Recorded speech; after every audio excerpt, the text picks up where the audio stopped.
तो ब्रेक के बाद एक बार फिर से आपका स्वागत है। हम बात कर रहे हैं युद्ध विराम की, और इस दौरान विदेश सचिव विक्रम मिस्री ने प्रेस कॉन्फ्रेंस के दौरान क्या कुछ कहा वो हम आपको सुना देते हैं। I have a very brief statement to make. Following that, as you know, there will be a briefing by my colleagues from the military. The Director General of Military Operations of Pakistan called the Director General of Military Operations of India at 15:35 hours earlier this afternoon. It was agreed between them that both sides would stop all firing and military action on land and in the air and sea with effect from 1700 hours Indian Standard Time today. Instructions have been given on both sides to give effect to this understanding. The Directors General of Military Operations will talk again on the 12th of May at 1200 hours. तो युद्ध विराम की स्थिति पर विदेश सचिव विक्रम मिस्री के द्वारा जानकारी दी गई है, और हम सीधे आते हैं चर्चा में। हमारे साथ सेल्सानंद गिरी जी जुड़े हुए हैं और भाटिया जी हमारे साथ जुड़े हुए हैं। भाटिया जी, हम आपसे आते हैं। भाटिया जी, जिस तरीके से ये युद्ध विराम की स्थिति अब हुई है, निश्चित रूप से युद्ध विराम होना भी चाहिए। युद्ध किसी समस्या का हल नहीं है, लेकिन भारत की तरफ से जो प्रतिबंध लगाए गए हैं, चाहे इंडस वाटर ट्रीटी की बात करें, अन्य तमाम तरीके के जो प्रतिबंध लगाए गए हैं, क्या अब जब युद्ध विराम होगा तो इन पर भी बातचीत होगी? क्योंकि 12 जो तारीख अभी विक्रम मिस्री जी कह रहे थे कि 12 तारीख को बातचीत जब होगी तो सारी चीजें तय होंगी, और भारत के शर्तों पर ये युद्ध विराम हो रहा है। जी हाँ, इसमें भारत ने काफी कठोर शर्तें रखी होंगी जिनका पालन करना पाकिस्तान के लिए अनिवार्य होगा। और मुझे लगता है सबसे बड़ा जो हमारी शर्त होगी, जो हमारे टेररिस्ट जिनको हमने डेजिग्नेट किया हुआ है, जो पाकिस्तान में 5 स्टार जिंदगी जी रहे हैं जी, उनको भारत को सौंपना होगा। ये शायद सबसे बड़ी कंडीशन होगी। दूसरी कंडीशन होगी कि भारत की सरजमी पर पाकिस्तान की तरफ से कोई भी टेररिस्ट एक्ट नहीं स्वीकार किया जाएगा। जो ट्रेनिंग कैंप्स टेररिस्ट के लिए, जो टेररिस्ट के अड्डे गढ़ बने हुए हैं, जो अभी भी सलामत हैं, उनको निष्क्रिय किया जाएगा। इस तरह की कुछ शर्तें रहेंगी जिन पर पाकिस्तान को ध्यान देना होगा और मानना पड़ेगा, तभी जाके ये सीज फायर होगा। जहां तक इंडस वाटर ट्रीटी की बात है, वो इस युद्ध विराम के दायरे में शायद ना लाई जाए भारत द्वारा। ये भी एक कंडीशन रहेगी, क्योंकि वो ट्रीटी वर्ल्ड बैंक की तरफ से है और उसको इस युद्ध से जोड़ना शायद भारत कभी भी कबूल नहीं करेगा। वो एक इंस्ट्रूमेंट है हमारे हाथ में, जिसे हम इस्तेमाल करके किसी भी समय पाकिस्तान के लिए कठिन समय पैदा कर सकते हैं, चाहे वो सूखा लाने की स्थिति हो या बाढ़ लाने की स्थिति हो। ये हमने पिछले कुछ दिनों में प्रूव करके दिखा दिया, जब चेनाब का पानी रोका भी गया और धड़ल्ले से 5 के 5 गेट खोले भी गए। तो पाकिस्तान हमेशा टेंडर हुक्स पे रहना चाहिए। जहां तक इंडस वाटर ट्रीटी का सवाल उठता है, इसमें बहुत समय लगेगा हमें इसे वाटर को डाइवर्ट करने के लिए, उस क्षमता को पूरा बनाने के लिए। अभी बहुत कम डैम्स हैं। पिछले कुछ समय में 8-10 सालों में जो हमने तैयारियां की थी डैम्स बनाने की, उन पे एग्जीक्यूशन नहीं हो पाया, लेकिन ब्लूप्रिंट्स तैयार हैं। यदि इस पे कार्य हुआ तो अगले 5-7 साल के अंदर इतनी क्षमता हो जाएगी कि हम पाकिस्तान का पानी किसी भी समय रोक सकते हैं। जी बिल्कुल, बिल्कुल भाटिया सर, आप हमारे साथ जुड़े रहे। हमारे साथ गिरी जी जुड़े हुए हैं लगातार, और शानदार विश्लेषण अभी वो कर रहे हैं। गिरी जी, एक बार फिर से हम आपके पास आएंगे। गिरी जी, लगातार पाकिस्तान गुस्ताखी पे गुस्ताखी करता आया है, और हमारी तरफ से चाहे 26/11 की बात कर लें, या जब जब भी पाकिस्तान ने भारत को दहलाने की बात की है, तो सबूत हमने दिए हैं, लेकिन पाकिस्तान ने कभी उन सबूतों को माना नहीं। कभी इस बात को माना ही नहीं पाकिस्तान ने कि उसकी तरफ से आतंकवादी भेजे जा रहे हैं, या आतंकवादियों को वो संरक्षण दे रहा है, आतंकवादियों को फंडिंग कर रहा है। अब जब अभी मौजूदा स्थिति है, युद्ध का तनाव बना हुआ है, और भारत की शर्तों पर, क्योंकि डीजीएमओ पाकिस्तानी डीजीएमओ ने पाकिस्तान की तरफ से डीजीएमओ को 3:30 बजे फोन आया, युद्ध विराम का की पेशकश उनकी तरफ से की गई, तो ठीक है। लेकिन अब जब वार्ता के टेबल पर दोनों देश बैठेंगे 12 तारीख को, जैसा कि अभी जानकारी सामने आ रही, तब जो विभिन्न जो महत्वपूर्ण ये मुद्दे बात होंगी, तो क्या इन पर पाकिस्तान सहमत होगा? क्योंकि हाफिज सईद अभी पाकिस्तान में खुलेआम घूम रहा है। जी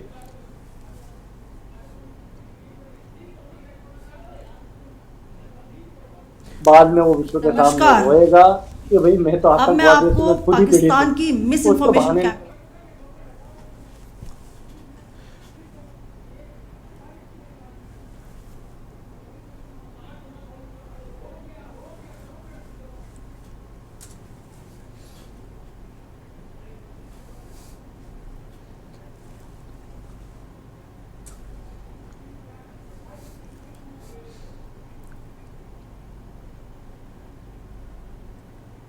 ये उसका मिस इन्फॉर्मेशन भी बहुत गलत है।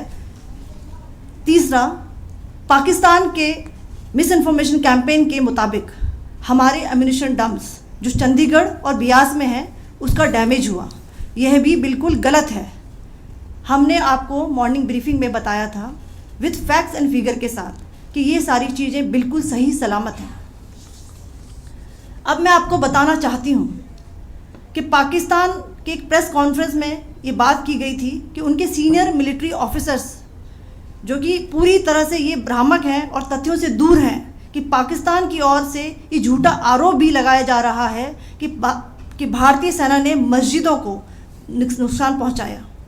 मैं इससे बिल्कुल स्पष्ट करना चाहती हूं कि India is a secular nation और हमारी सेना भारत के कॉन्स्टिट्यूशनल वैल्यूज़ की एक बहुत प्यारी झलक है। इंडियन आर्म फोर्सेस ने पाकिस्तान को बहुत भारी नुकसान पहुंचाया, उनके मिलिट्री इंफ्रास्ट्रक्चर्स को, चाहे वो लैंड एसेट्स हों या फिर उनके एयर एसेट्स। यही नहीं, इंडियन आर्म फोर्सेस ने पाकिस्तान की एयरफील्ड्स स्कर्दू, जकोबाबाद, सरगोदा और बुलारी को बहुत नुकसान पहुंचाया। इसके अलावा पाकिस्तान के air defence system, radar system, उनको भी एयर स्पेस में अनटेनेबल किया। यह भी बताना चाहती हूँ कि लाइन ऑफ कंट्रोल के पास पाकिस्तान के command and control logistic installations और उनके मिलिट्री इंफ्रास्ट्रक्चर्स, मिलिट्री पर्सनल्स का इतना भारी नुकसान हुआ कि पाकिस्तान की ऑफेंसिव व डिफेंसिव कैपेबिलिटी को नष्ट कर दिया गया। अंत में मैं फिर से ये बात दोहराना चाहूँगी, इंडियन आर्म फोर्सेस पूरी तरह से तैयार है, सतर्क है और भारत की संप्रभुता और अखंडता की रक्षा के लिए पूरी तरह से कमिटेड है। धन्यवाद। जय Hind.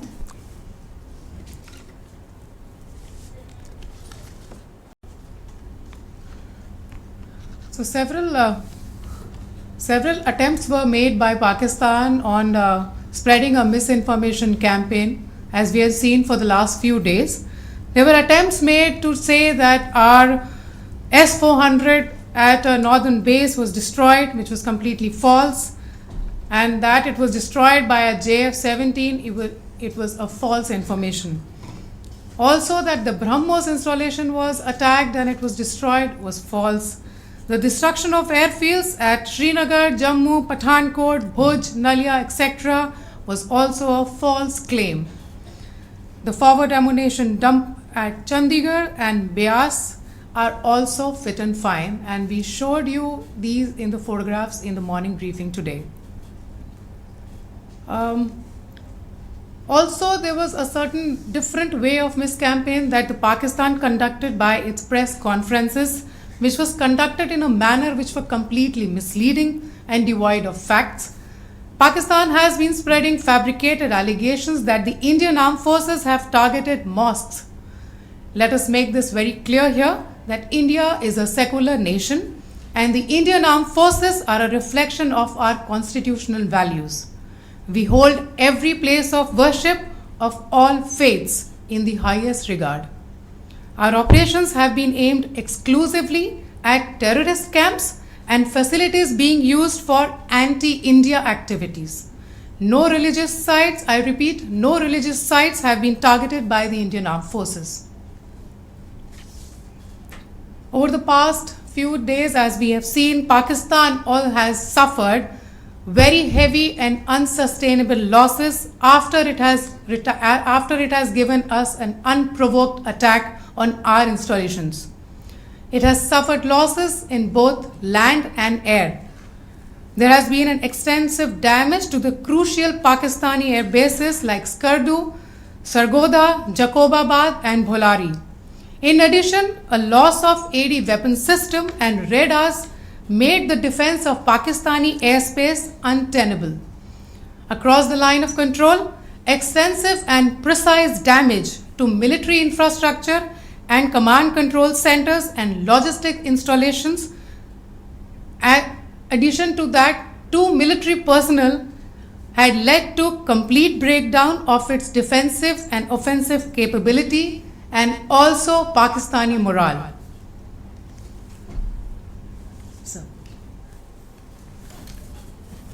In conclusion, let me reiterate that whilst we will be adhering to the understanding that has been reached today, that is the Indian Army, the Indian Navy and the Indian Air Force, we remain fully prepared and ever vigilant and committed to defending the sovereignty and integrity of the motherland. Every misadventure by Pakistan has been met with strength, and every future escalation will invite a decisive response. We remain fully operationally ready to launch whatever options may be required in defense of the nation. Thank you very much, ladies and gentlemen. Thank you. With that, we come to the closure of this session. Thank you very much. भारतीय सेना की तरफ से press conference की गई है और पूरी जानकारी भारतीय सेना की तरफ से दी गई है किस तरीके से पाकिस्तान भारत और पाकिस्तान के तनाव में पाकिस्तान को किस तरीके से भारतीय फोर्सेस ने नुकसान पहुंचाया है और किस तरीके से पाकिस्तान ने हिमाकत की। ऑपरेशन सिंदूर के दौरान भारत ने किस तरीके से पाकिस्तान में आतंकवादियों को निशाना बनाया, लेकिन पाकिस्तान की तरफ से प्रोपोगेंडा किया गया कि भारत ने मस्जिद पर निशाना लगाया है, मस्जिद को डिमोलिश किया है। तो तमाम ऐसे आरोप लगाए गए हैं पाकिस्तान की तरफ से, उनका भी इस प्रेस कॉन्फ्रेंस के माध्यम से जवाब भारतीय सेना ने दिया है। विंग कमांडर व्योमिका सिंह और शेफिया कुरैशी के द्वारा और नेवी के ऑफिसर के द्वारा ये प्रेस कॉन्फ्रेंस में सारी बातों का जवाब दिया गया। पाकिस्तान किस तरीके से आतंकवादियों को संरक्षण दे रहा था और भारत ने संतुलित मिशन किस तरीके से चलाया है, ये पूरी जानकारी दी। पाकिस्तान ने अफवाह फैलाने की कोशिश की, ये भी ये जानकारी दी गई। तो रक्षा मंत्रालय की प्रेस कॉन्फ्रेंस में कई अहम बातें सामने आई हैं। तो अब युद्ध विराम की स्थिति बनी है, दोनों देशों के बीच युद्ध विराम पर सहमति बनी है। दोपहर के बाद 3:30 बजे के आसपास लगभग पाकिस्तान से भारतीय डीजीएमओ से संपर्क किया गया और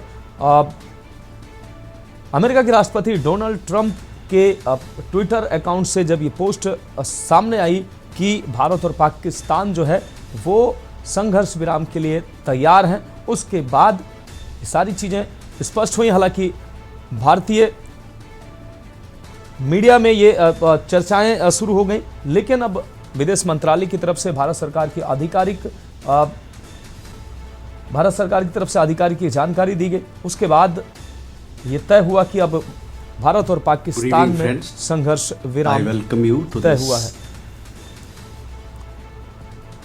तो भारतीय सेना ने पाकिस्तान को भारी नुकसान पहुंचाया, ये जानकारी प्रेस ब्रीफिंग में सेना की प्रेस ब्रीफिंग में ये दी गई है। पाकिस्तान ने कैसे अफवाह फैलाने की कोशिश की, ये भी जानकारी दी गई है। भारत ने किस तरीके से संतुलित और जबरदस्त जवाब पाकिस्तान को दिया है और पाकिस्तान को कितना नुकसान पहुंचाया है, पाकिस्तान के सैन्य ठिकानों को कैसे तबाह किया है भारतीय सेना ने, पाकिस्तान के एयर डिफेंस सिस्टम को कैसे तबाह किया भारतीय सेना ने, और एक जिम्मेदार सेना होने के नाते किस तरीके से एक संतुलित ऑपरेशन भारतीय सेना ने चलाया है। पाकिस्तान ने, जबकि पाकिस्तान ने गैर जिम्मेदाराना तरीके से भारतीय जो और हमारे साथ अनुपम Tiwari ji, defence expert, phone line पर हमारे साथ जुड़ गए हैं। अनुपम तिवारी जी, के न्यूज के मंच पर आपका बहुत स्वागत है। अनुपम तिवारी जी, भारत पाकिस्तान के बीच जो तनाव की स्थिति युद्ध की तरफ जा रही थी और भारत पाकिस्तान की तरफ से 2 दिनों से जो स्थितियां बरकरार हैं, लगातार वार और पलटवार किया जा रहा था। भारत ने ताबड़तोड़ जवाब भी पाकिस्तान को दिया है और जबरदस्त नुकसान भी भारत ने पहुंचाया है। पाकिस्तान के सैन्य ठिकानों को, एयर डिफेंस सिस्टम को तबाह किया है। ऐसे में अब संघर्ष विराम के लिए दोनों देश राजी हुए हैं। दोपहर 3:30 बजे पाकिस्तान की तरफ से भारतीय डीजीएमओ से संपर्क किया गया और अब यह स्थिति संघर्ष विराम की बन गई है। इसको कैसे देखते हैं आप? की बात करें तो शांति का भारत हमेशा पक्षधर रहा है। भारत ने हमेशा उस रास्ते में चलना पसंद किया है जहां पर शांति रहती है, लड़ाइयां नहीं होती। लेकिन अगर वर्तमान परिस्थिति के बारे में देखें तो जिस तरह की सिचुएशन बन चुकी थी, जिस तरह से वार एस्केलेट हो रहा था, तो उस पोजीशन में जब भारत का अपर हैंड है तो ये एक तरह से फर्स्ट इंस्टेंस में बड़ा अनफिनिश्ड बिजनेस लगता है। ये लगता है कि हिंदुस्तान इस ऊंचाई पर पहुंच कर कैसे छोड़ सकता है। और अगर हम देखेंगे, विचार करेंगे तो हमको इस लड़ाई से मिला क्या है, हमने क्यों इस फायर करना पसंद कर लिया। मुझे पर्सनली इस बात का थोड़ा सा समझ में नहीं आता है कि व्हाट आर द रीजन, क्यों इसको बिजनेस को अनफिनिश्ड छोड़ दिया गया, जब हम इतनी सशक्त भूमिका में थे और हम पावर अपनी इम्पोर्ट कर सकते थे पाकिस्तान के अंदर। शायद हम भविष्य में करेंगे, लेकिन एज ऑफ नाउ आज की तारीख में तो बीइंग अ मिलिट्री पर्सन मुझे थोड़ा सा ये कम समझ में आ रहा है।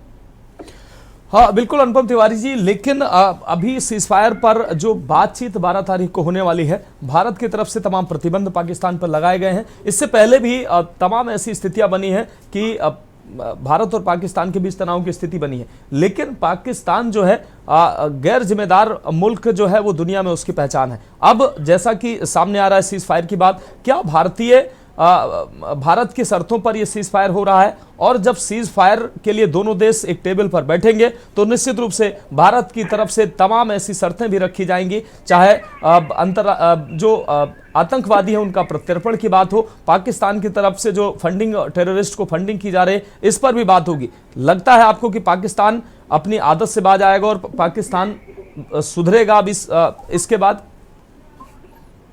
आपने अपनी बात का जवाब खुद ही दे दिया। आपने पहली लाइन में यहाँ पर पाकिस्तान के बारे में बताया था ना कि उसका विश्वास नहीं किया जा सकता, वो ऐसा मुल्क है जो कि आतंकवाद को पालता पोसता है। तो फिर आप उससे बात क्या करेंगे, किस बारे में बात करेंगे आप? जी मुझे तो यही समझ में आ रहा है कि अगर हम एक तरफ ये भी कह रहे हैं कि वो बहुत बेगैरत मुल्क है, उसके पास उससे बात करने कोई फायदा नहीं है, उससे हम बात अपनी शर्तों में करेंगे। आपकी शर्तें वो मान लेगा? आप शर्तें लगाइए, उसके और खूब भी लगाइए, लेकिन क्या शर्तें आपकी मानेगा? मुझे नहीं लगता है। आज तक तो नहीं माना 70-80 सालों से, तो क्या आप अगली बार मान लेगा?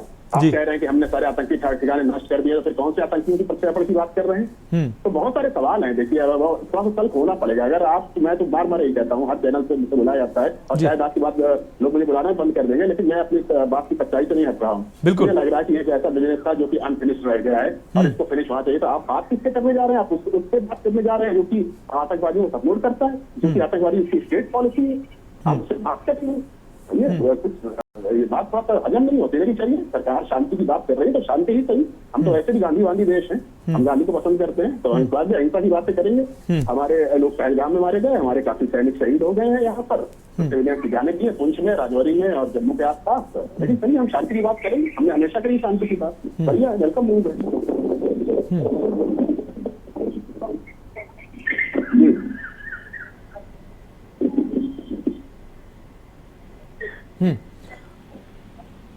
तो अनुपम तिवारी जी, क्या लगता है जिस तरीके से अब जो अंतर्राष्ट्रीय दबाव की स्थिति थी या अभी वक्त की ये मांग थी कि जो है दोनों देश या भारत की हम बात कर लें, संग्राम होना चाहिए?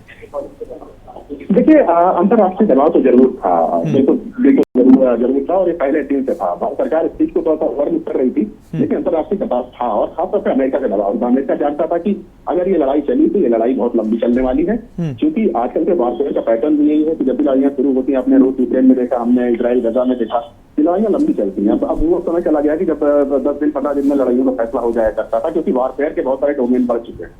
उसके बाद जब आप अपनी परिस्थिति की बात कर रहे हैं तो इंटरनेशनल प्रेशर के साथ साथ ये भी हमको देखना पड़ेगा कि हम उस पोजीशन में थे जहां पर अपनी बातों को मनवा सकते थे।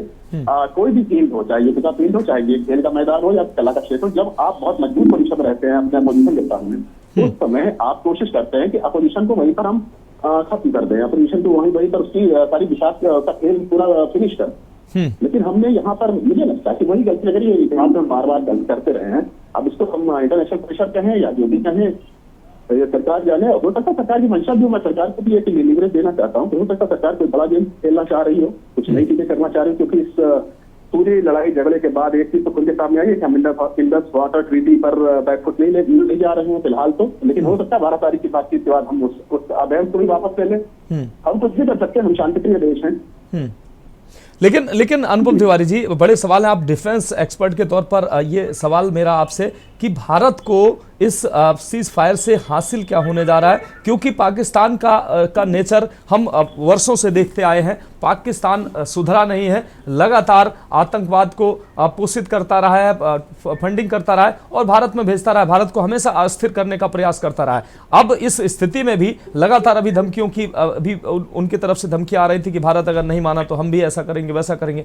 लगता है कि अब इसके बाद पाकिस्तान कहीं से भी पाकिस्तान में सुधार की स्थिति आएगी, क्या हासिल होगा? आपको एक चीज जी समझनी पड़ेगी, पिछले 2-3 दिनों में जो कुछ हुआ, युद्ध हुआ, लड़ाइयां लड़ी गई, उसके साथ साथ एक इंफॉर्मेशन वॉरफेयर भी चला है, फास्ट प्रोपेगेंडा जबरदस्त तरीके चला गया पाकिस्तान की तरफ से। पाकिस्तान अपने नागरिकों को ये बताता रहा लगातार कि वो भारत के ऊपर हमले कर रहा है, भारत ने कई उससे रनवे तबाह कर दिए, भारत ने कई इंफ्रास्ट्रक्चर को उसने ध्वस्त कर दिया, भारत के अंदर लाशें बिछा दी। ये पाकिस्तान के अंदर प्रोपेगेंडा चलता रहा, उनकी जनता को ये चीज समझाई गई है। अब सीज फायर होने के बाद उनकी जनता इस चीज को सही मान लेगी। तो हम यहाँ पर पाकिस्तान का जो मंसूबा था, अपने पाकिस्तान हमसे नहीं लड़ रहा था, बेसिकली पाकिस्तान की आर्मी, पाकिस्तान की आईएसआई अपने लोगों से लड़ रही थी, उनको समझाना चाह रही थी कि वो युद्ध जीत रहे हैं। तो उन्होंने अगर ये सीज़फायर हम मान गए तो उन्होंने अपना मकसद पूरा कर लिया। उनको हिंदुस्तान से कोई लगाव नहीं है, वो बात नहीं करना चाहते, वो शांति की बात नहीं करना चाहते, बस असीम मुनीर को अपनी गद्दी बचानी थी, उसमें वो सफल रहा। शहबाज शरीफ को अपनी सियासत चलानी थी, उसमें वो सफल रहे। तो अभी एट प्रेजेंट इन दोनों पहलुओं को अगर हम देखते हैं तो पाकिस्तान के जो सियासतदान है, पाकिस्तान की जो आर्मी है, उन्होंने अपना काम तो कर लिया है। तो मुनीर की गद्दी बच गई है, शहबाज शरीफ की सियासत बच गई है। अब हिंदुस्तान को इसमें से क्या हासिल होगा? हिंदुस्तान ने 2-3 कदम बड़े उठाए हैं। एक तो ये हिंदुस्तान ने इंडिया वाटर ट्रीटी, जब बात करता हूँ IWT के ऊपर से हिंदुस्तान गया, अगर बैक ट्रैक वहां से नहीं करता हिंदुस्तान तो ये एक बड़ा कदम होगा जिसके रिजल्ट आपको 10 साल बाद देखने को मिलेंगे पाकिस्तान के थ्रू। दूसरी चीज, जो आज जब 3:35 पे सीज़फायर की बात आई, तब उस समय उसके थोड़ी देर बाद मैं एक चैनल बैठा हुआ था, वहां पे एक भारत सरकार की तरफ से एक प्रस्ताव आया या एक पॉलिसी आई थी कि अब हमारे जमीन पे कोई भी आतंकवादी घटना होगी उसको हम एक्ट ऑफ वार मानेंगे। एक बहुत करना है ये होगा जब हम 12 तारीख को बैठेंगे अपने दुश्मन के साथ, जब शर्तें मनवाएंगे और शर्तें मानेंगे, तब उस समय हम ये चीज जरूर कहेंगे कि आतंकवाद हम माना जाएगा। अगली बार अगर कोई आतंकवादी घटना होती तो उसको हम एक्ट ऑफ वार मानेंगे, लेकिन हम उसको मान लेंगे एक्ट ऑफ वार, तो क्या हम उस बार भी ऐसे रिटेलिएट करेंगे, ये समय बताएगा। क्योंकि हम आतंकवाद को मान लेना, एक्ट ऑफ वार समझ लेना और उसके बाद क्या फिर हम रिटेलिएट करेंगे, तो ये तो भविष्य ही बताएगा। लेकिन फिलहाल एक फेस सेविंग पाकिस्तान ढूंढ रहा था, फेस सेविंग उसको हमने दे दी है। वो अपना चेहरा बचा सकते हैं, वो अपने देश के अंदर एक ऊंट का महल खड़ा कर सकते हैं, अपने देशवासियों को बेवकूफ बना सकते हैं। हकीकत ये है कि इस पूरी जंग में हिंदुस्तान बहुत जबरदस्त अपर हैंड में था। ठीक है अनुपम तिवारी जी, आपका बहुत शुक्रिया इस तमाम अपडेट के लिए, तमाम जानकारी के लिए। इस वक्त की बड़ी खबर सामने आ रही है, प्रधानमंत्री, आपको बता दें प्रधानमंत्री तीनों सेनाओं के अध्यक्ष प्रधानमंत्री से मुलाकात कर रहे हैं। इस वक्त की बड़ी अपडेट सामने आ रही है, प्रधानमंत्री से तीनों सेनाओं के अध्यक्ष मिल रहे हैं। प्रधानमंत्री से तीनों सेनाओं के अध्यक्ष मिल रहे हैं। इस वक्त की बड़ी अपडेट सामने आ रही है, इस वक्त की यह बड़ी खबर, प्रधानमंत्री से तीनों सेनाओं के अध्यक्ष मुलाकात कर रहे हैं।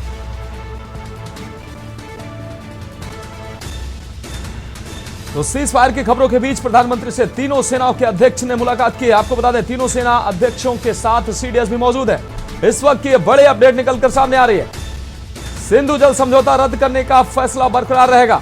ये इस पर लगातार चर्चाएं हो रही थी और ये बात भी सामने आ गई कि सिंधु जल समझौता है वो बरकरार, जो जिससे भारत हटा था अब वो बरकरार रहेगा। प्रधानमंत्री तीनों सेनाओं के अध्यक्ष से मिल रहे हैं, इस दौरान सीडीएस भी मौजूद है, तीनों सेना अध्यक्षों के साथ सीडीएस भी मौजूद हैं। सीज फायर के दौरान अब प्रधानमंत्री से मुलाकात की जा रही है। सिंधु जल समझौता रद्द करने का फैसला जो है वो बरकरार रहेगा, ये भी निकलकर सामने आ रहा है और ये बड़ा फैसला है। प्रधानमंत्री तीनों सेनाओं के अध्यक्षों से इस दौरान मिल रहे हैं। तीनों सेनाओं के अध्यक्षों के साथ सीडीएस भी मौजूद हैं। और एक और बड़ी खबर जो सामने आ रही है कि जो सिंधु जल समझौते को भारत ने तोड़ा था वो स्थिति बरकरार रहेगी। पीएम आवास पर यह मुलाकात चल रही है। सिंधु जल समझौता रद्द करने के फैसले पर भारत बरकरार रहेगा, ये बात सामने आ रही है। प्रधानमंत्री तीनों सेनाओं के अध्यक्ष से मिल रहे हैं, सीडीएस भी मौजूद हैं।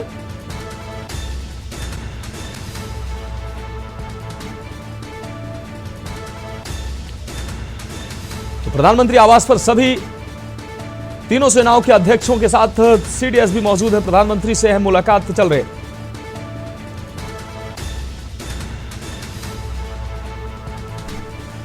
और हमारे साथ कर्नल प्रदीप भाटिया जी जुड़े हुए हैं, डिफेंस एक्सपर्ट हैं। कर्नल प्रदीप भाटिया जी, हम आपके पास आ रहे हैं। अभी सिंधु जल समझौते की हम बात कर रहे थे, सवाल आपसे किया था, और अब ये निकलकर भी सामने आया है कि सिंधु जल समझौता से जो भारत हटा था, अब वो समझौता जो है उस पर भारत कायम रहेगा। सिंधु जल समझौते से भारत बाहर ही रहेगा। ये अहम अपडेट है जो सामने आया है। यही बात मैंने अभी से 5 मिनट पहले कही थी कि इस युद्ध विराम में सिंधु जल समझौते को अलग रखा जाएगा। ये एक लीवे है भारत के पास जी। ये कहते हुए मैं एक बात और कहना चाहता हूं, ये जो समझौता हुआ है, टेम्पररी युद्ध विराम हुआ है, ये तकरीबन 48 या 72 घंटे पहले हमने स्वीकार कर लिया। हमें कम से कम 72 घंटे और चाहिए थे पाकिस्तान को थोड़ी और सजा देने के लिए। बिल्कुल, हमारी फौज बिल्कुल तैयार थी, मोमेंटम हमारे साथ था, और पाकिस्तान के जो हौसले परस्त हो रहे थे उसका हमें फायदा उठाना चाहिए था। पर मैं ये मानता हूं कि अंतर्राष्ट्रीय दबाव काफी हद तक रहा होगा, और अब जो समय है इसमें देश की तरफ से बहुत सी कठिन कंडीशंस पाकिस्तान के ऊपर लगाई जाएंगी, जिसमें मैंने अभी कुछ समय पहले जो बात कही थी मैं दोबारा दोहराना चाहता हूं आपके दर्शकों के लिए जी, कि हमें जितने भी टेररिस्ट भारत में ऑपरेट करके पाकिस्तान में इस समय सुरक्षित रह रहे हैं, उनकी वापसी भारत में चाहिए, ताकि उनके ऊपर कोर्ट के मुताबिक मुकदमा चलाकर उनको उचित सजा दी जाए। इसमें शामिल दाऊद इब्राहिम, काक्सर और उसके गैंग के तमाम गुर्गे, और जो अभी कश्मीरी मिलिटेंट्स हैं जो बचे खुचे हैं पाकिस्तान में, उनकी वापसी भारत में, जो IC 814 को हाईजैक करके यहां से भारत से ले गए थे, उनकी सबकी वापसी भारत होनी चाहिए। ये हमारा सबसे बड़ा एक कंडीशन इस युद्ध विराम को मानने के लिए होना चाहिए। इसके अलावा जो टेररिज्म के एक्ट्स हैं जो पाकिस्तान समय समय पे करता रहा है, उसके ऊपर तुरंत हर तरफ से अंकुश होना चाहिए, और पाकिस्तान की तरफ से unconditional acceptance of this clause should be there, यानी कि इस सूत्र के ऊपर पाकिस्तान की 100% सहमति होनी चाहिए, तभी जाके ये युद्ध विराम भारत को कबूल होगा। 12 तारीख अभी 2 दिन है, इसमें हम ये मान के चलना चाहिए कि तीनों सेना के अध्यक्ष, हमारी इंटेलिजेंस एजेंसीज, NSA, प्रधानमंत्री, डिफेंस मिनिस्टर, सब अपना दिमाग लगाएंगे और एक अच्छी कंडीशंस बनाकर पाकिस्तान के ऊपर दबाव जारी रखेंगे।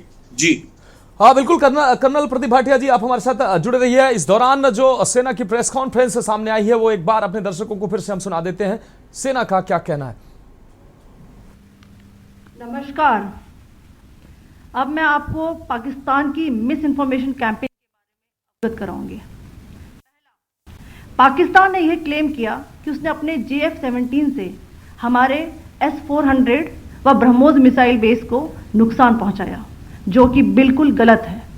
दूसरा, उसका यह भी मिस इन्फॉर्मेशन कैंपेन था कि हमारी एयरफील्ड जो कि सिरसा, जम्मू, पठानकोट, बठिंडा, नलिया और भुज में है, ये उसका मिस इन्फॉर्मेशन भी बहुत गलत है। तीसरा, पाकिस्तान के मिस इन्फॉर्मेशन कैंपेन के मुताबिक हमारे एम्यूनिशन डंप्स जो चंडीगढ़ और बियास में है उसका डैमेज हुआ, यह भी बिल्कुल गलत है। हमने आपको मॉर्निंग ब्रीफिंग में बताया था विथ फैक्ट्स एंड फिगर के साथ कि ये सारी चीज़ें बिल्कुल सही सलामत हैं। अब मैं आपको बताना चाहती हूँ कि पाकिस्तान के एक प्रेस कॉन्फ्रेंस में ये बात की गई थी कि उनके सीनियर मिलिट्री ऑफिसर्स जो कि पूरी तरह से ये भ्रामक हैं और तथ्यों से दूर हैं कि पाकिस्तान की ओर से ये झूठा आरोप भी लगाया जा रहा है कि भारतीय सेना ने मस्जिदों को नुकसान पहुंचाया। मैं इससे बिल्कुल स्पष्ट करना चाहती हूं कि India is a secular nation और हमारी सेना भारत के कॉन्स्टिट्यूशनल वैल्यूज की एक बहुत प्यारी झलक है। इंडियन आर्म फोर्सेस ने पाकिस्तान को बहुत भारी नुकसान पहुंचाया, उनके मिलिट्री इंफ्रास्ट्रक्चर्स को, चाहे वो लैंड एसेट्स हो या फिर उनके एयर एसेट्स। यही नहीं, इंडियन आर्म फोर्सेस ने पाकिस्तान की एयरफील्ड्स स्कर्दू, जकोबाबाद, सरगोदा और बुलारी को बहुत नुकसान पहुंचाया। इसके अलावा पाकिस्तान के air defence system, radar system, उनको भी एयर स्पेस में अनडिनेबल किया। यह भी बताना चाहती हूं कि लाइन ऑफ कंट्रोल के पास पाकिस्तान के command and control logistic installations और उनके मिलिट्री इंफ्रास्ट्रक्चर, मिलिट्री पर्सनल्स का इतना भारी नुकसान हुआ कि पाकिस्तान की ऑफेंसिव व डिफेंसिव कैपेबिलिटी को नष्ट कर दिया गया। अंत में मैं फिर से ये बात दोहराना चाहूंगी, इंडियन आर्म फोर्सेस पूरी तरह से तैयार है, सतर्क है और भारत की संप्रभुता और अखंडता की रक्षा के लिए पूरी तरह से कमिटेड है। धन्यवाद। जय हिंद। तो भारतीय सेना की प्रेस कॉन्फ्रेंस, इसमें अब सोफिया कुरैशी ने किस तरीके से, कर्नल सोफिया कुरैशी ने पूरी जानकारी दी किस तरीके से पाकिस्तान की तरफ से प्रोपेगेंडा चलाया जा रहा था कि भारतीय क्षेत्र में ये नुकसान हुआ, हमने ये मार गिराया, और लगातार जो है भारतीय सेना उनको जवाब दे रही थी और भारी नुकसान पहुंचाया है। हमारे साथ कर्नल भाटिया लगातार जुड़े हुए हैं, महेंद्र सिंह जी वरिष्ठ पत्रकार हमारे साथ जुड़ गए हैं। चर्चा जारी रहेगी, छोटे से ब्रेक के लिए रोक रहे हैं। आप देख रहे हैं के न्यूज, खबरों का सारथी। तो ब्रेक के बाद एक बार फिर से आपका स्वागत है। हम बात कर रहे हैं युद्ध विराम। भारत और पाकिस्तान के बीच तनाव लगातार चल रहा था और अब युद्ध विराम की बात सामने आ रही है और भारत पाकिस्तान दोनों ने आपसी सहमति से युद्ध विराम की बात स्वीकारी है। हमारे साथ इस पर चर्चा के लिए महेंद्र सिंह जी वरिष्ठ पत्रकार जुड़े हुए हैं, कर्नल अमित भाटिया जी हमारे साथ जुड़े हुए हैं और मेजर विराट मिश्रा हमारे साथ जुड़े हुए हैं। मेजर विराट मिश्रा जी, हम आपके पास आएंगे। मेजर विराट मिश्रा जी, भारत और पाकिस्तान के बीच जो तनाव लगातार बढ़ रहा था वो युद्ध की स्थिति तक जा रहा था और ऐसा लग रहा था कि ये फुल फेज वार की स्थिति बन रही है। भारत ने विश्व शांति की हमेशा बात की है, लेकिन जो पहलगाम में हुआ उसके बाद भारत ने आतंकवादी ठिकानों पर पाकिस्तान में ऑपरेशन सिंदूर चलाया, लेकिन पाकिस्तान उन आतंकियों को डिफेंस करने के लिए, उनको बचाने के लिए भारत के साथ युद्ध करने उतर आया। तो भारत को भी जवाब देना था, भारत ने मजबूती से उसका जवाब दिया और अब युद्ध विराम की स्थिति बन गई है। आपको क्या लगता है, इस युद्ध विराम को आप कैसे देखते हैं? भारत को अब इसमें हासिल क्या होने जा रहा है? भारत ने अपनी शर्तों पर यह युद्ध विराम किया है या अंतरराष्ट्रीय दबाव में? ये कैसे, इसको कैसे देखते हैं आप? देखिए मनोज जी, राष्ट्र के तौर पे, बुद्ध की भूमि के तौर पर ये एक अच्छा कदम है। सीज फायर हो गया है, युद्ध विराम हो गया है, कोई लड़ाई नहीं है।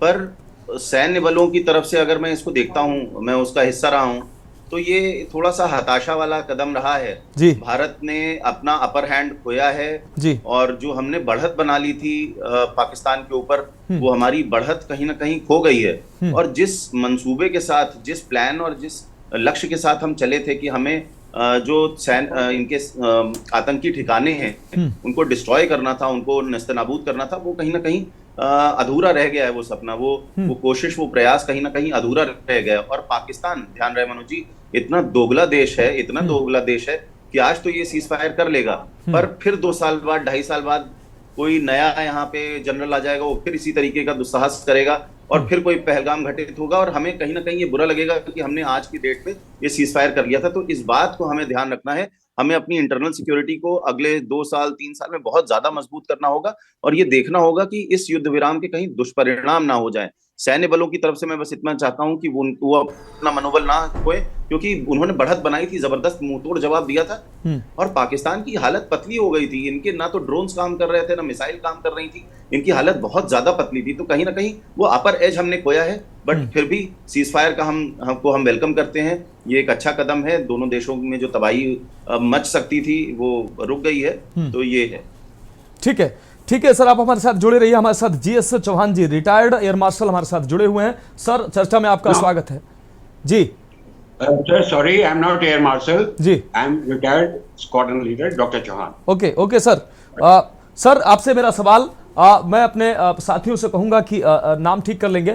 सर, आपसे सवाल, जिस तरीके से अभी हमारे साथ मेजर विराट मिश्रा जी जुड़े हुए हैं, उन्होंने साफ तौर पर कहा कि हमारा अपर एज था, बढ़त बनाई थी सेना ने और कहीं ना कहीं हम लीड पोजीशन में थे, लेकिन अब जो फैसला सीज फायर का लिया गया, पाकिस्तान आपको लगता है सर कि सुधर जाएगा? पहले भी तमाम ऐसी स्थितियां बनी हैं, लेकिन पाकिस्तान सुधरने की स्थिति में नहीं आता है। आज की जो पाकिस्तान की स्थिति है, उस हिसाब से सर, जिस तरीके से BLA लगातार चुनौती पाकिस्तान के लिए बना हुआ है और पाकिस्तान का 3 फ्रंट पर पाकिस्तान युद्ध लड़ने की स्थिति में है, ऐसे में अभी ये जल्दी फैसला सीज फायर का भारत की तरफ से नहीं हो गया? मुझे लगता है आप क्या कहेंगे इस पर? सबसे पहले आपका मनोज जी, एंकर और सभी पैनलिस्ट का जी बहुत बहुत स्वागत जी। सबको नमस्कार, जय जी। मैं थोड़ा सा लेट ज्वाइन किया because I was inform bit late. Anyway, I was listening major Virat Mishra ji को, और सच कहें तो at 5 o'clock it gave a jerk to me. मैं मेजर विराट जी की बातों से बहुत मैं रखता हूं जी, वो बिल्कुल सही कह रहे हैं। मेरे ख्याल से 90% इंडियंस को ये न्यूज सुन करके थोड़ा सा अचंभा हुआ, शॉक्ड रह गए इंडियन जी, it's shock to Indian people. और विशेषकर मोदी सरकार से ये अपेक्षा नहीं थी। बट हैविंग सेड दिस, हम जानते हैं कि युद्ध अच्छी चीज नहीं है और हम लोग पाकिस्तान के खिलाफ हमने वॉर नहीं किया, हम लोगों ने आतंकियों के खिलाफ वॉर किया।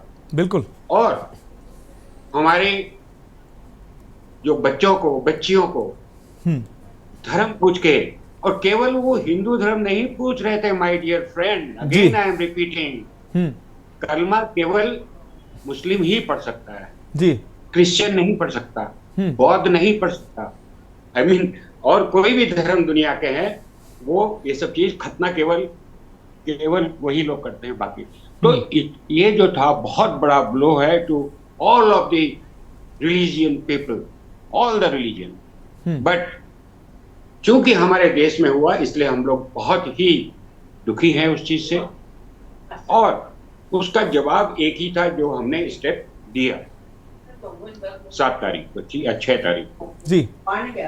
तो it was a well plan. हमारी सबसे बड़ी बात है हमारी तीनों फोर्सेस सेना की, and not only defence forces but all the paramilitary forces also were ready. Even BSF ने जो है उनके जो है गोला मार के, कल की न्यूज है, एक जो है उनका चौकी उड़ा दिया BSF ने, पैरामिलिट्री रिस्पॉन्स जी। और सबसे बड़ी बात है कि हमारे देश के 95% ऑफ द पीपल वांटेड कि पाकिस्तान को इस बार ऐसी धूल चटाई जाए कि वो उठ न सके, उसके टुकड़े कर दिए जाए। डियर फ्रेंड, पाकिस्तान पहले से ही मेरे ख्याल से हमारे साथ कर्नल भाटिया साहब बैठे हुए हैं, मेजर साहब बैठे हुए हैं, Mahendra Singh ji, I don't know, but we are being a defence person, I have seen the 71 war. ये शुरू से ही बदतमीज हैं, they are unprofessional ji, non professional हैं पाकिस्तान की फौज। 71 वॉर में हमने अपनी आंखों से देखा है कि वुमेन ऑफ द बांग्लादेश के साथ उन्होंने क्या क्या व्यवहार किया। We have lifted a truck of undergarments from the bunker of this Pakistani होते हुए। भारत की सेना कभी ऐसा नहीं। अगेन इन 99 कारगिल वॉर, आज वो जो आतंकवादियों को पाकिस्तान का फ्लैग लगा रहे हैं और COAS का जो है माला दिया जा रहा है, वो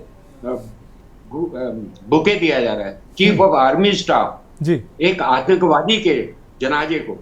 और जब कारगिल वॉर हुआ था 99 में, तो उनके जो मारे गए थे पाकिस्तानी सोल्जर्स, माइंडेड, नॉट आतंकवादी, they were soldier in uniform, who were fighting for their nation like we were fighting for our nation।